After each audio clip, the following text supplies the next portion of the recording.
told me he likes how long those straightaways are, that looking at the pictures before he got here, he thought they were going to be really short. So these guys enjoying themselves so far. Thanks, Jamie. Here is Group 2. Now, the practice groups were seeded by point standings from 2021, car owner point standings. So, for example, you will see our champion Kyle Larson in group number 3. And on down. Here are the cars in group number 2. Again, a lot of faces in new places. We'll get to that. We've got all weekend. Right now, it's trying to figure out this very tight quarter mile. And just like the first group, that's exactly what they're doing. Letting the temperature come up and the tires get some air built up in them. And as you do that, more and more grip. Get more comfortable. Get into the corner under braking. Let that thing roll. Figure out your forward bite. Lap times start showing up, don't they, Tony? And we have such an amazing view from the booth that we're standing in. We're watching on the monitors, obviously, but it's fun to watch the first half dozen laps. And you can tell whose tires start coming in and whose cars feel decent right out of the box, because it is a yard sale difference from the guys that are still tiptoeing, still trying to feel it out, trying to figure out what their cars are doing, just like we saw in Group 1 as well.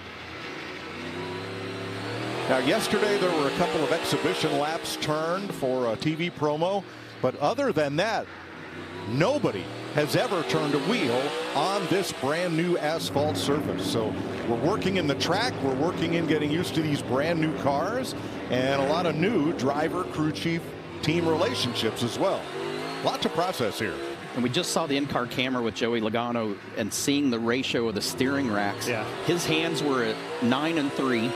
And then when he went in the corner, his right hand was clear over to 11 o'clock to make the corner. So that's, you think about when these cars get loose, how far they got to move around. It's gonna be a big deal for these guys to catch them.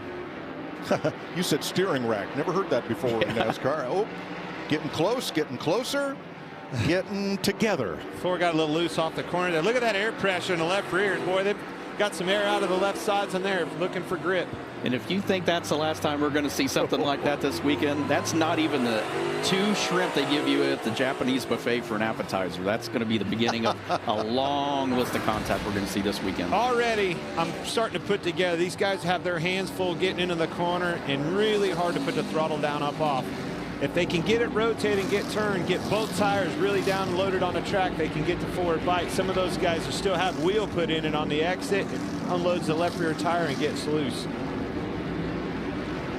And I think it's the traditional thing that you and I have always fought driving the race cars as well.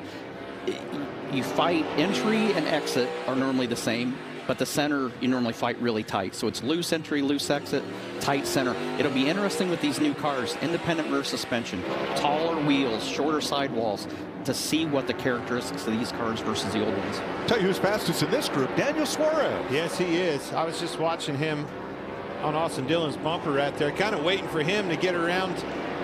Couldn't see who was in front of him. Cole Custard is getting it sorted out. But again, watching those guys, Austin Dillon's diving bomb on those rough strips. Daniel Suarez is not. He's staying up on the racetrack and getting good drive up off the corners. And you watch his entry, he's able to stay way out on the entry to where he's making the center of the corner a bigger radius. So that, and he's able to turn underneath Austin right there. He's fast. He goes. Yeah, he is. Do you know how many of these drivers had even been born the last time NASCAR raced on a track this small? None of them. Exactly.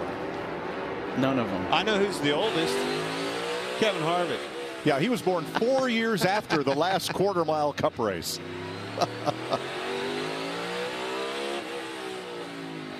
And you see that trade-off.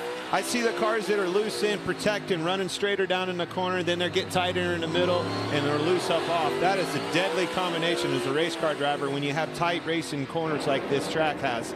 You do not want to be loose in, loose off, and tight in the middle. Hard to fix. But I think the great thing is it's going to make for great racing. If a guy protects, you're going to have the option to get around and square up the corner. There's a lockup you can see. And these things, Larry Mack has told us leading into this weekend, a lot more brake on these new cars that these guys have. This next gen car, a lot bigger brake. 18-inch wheel, more room for rotors. That's what you're going to see a lot of right there, lockup. And you and I got a chance to do the tire test at Bowman Gray.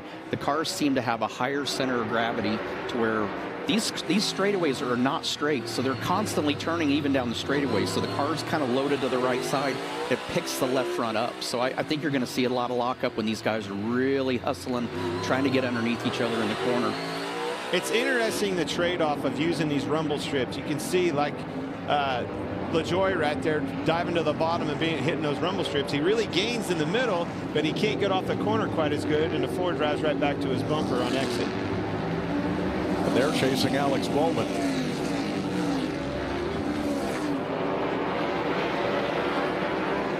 Little over a minute left in this Group 2, and a little more casual. The 4 and the 7, there must be a magnetic attraction there. They've been around each other the entire session. Oh, they just ran into each other again. That's what this track's going to breed, folks, and that's why I'm here. Get your popcorn ready, because it's going to be entertaining. It's not the only contact sport they play in this Coliseum, but it's the one we've got this weekend. Whoa. And I don't even think this is going to be a scenario where every time you see contact, it's intentional. It's just such a small racetrack that somebody bobbles for a split second, and then, well, he was trying to get out of the way there, I think. But I think you're just going to see a lot of contact that's unintentional, that's just due to the size of the racetrack. But I also see right there with those two, like I alluded to a little bit earlier, I see two cars that are handled differently. Kevin's not really turning the best in the middle of the corner. LaJoie was, but he couldn't get off the corner. No forward drive. Kevin exactly opposite. Daniel Suarez is now 2nd overall to Christopher Bell. Talked to Daniel out of Barrett-Jackson last week. He is excited about this. It's a new opportunity, not just for him, but for everybody. He'll be even more excited now. He's fast.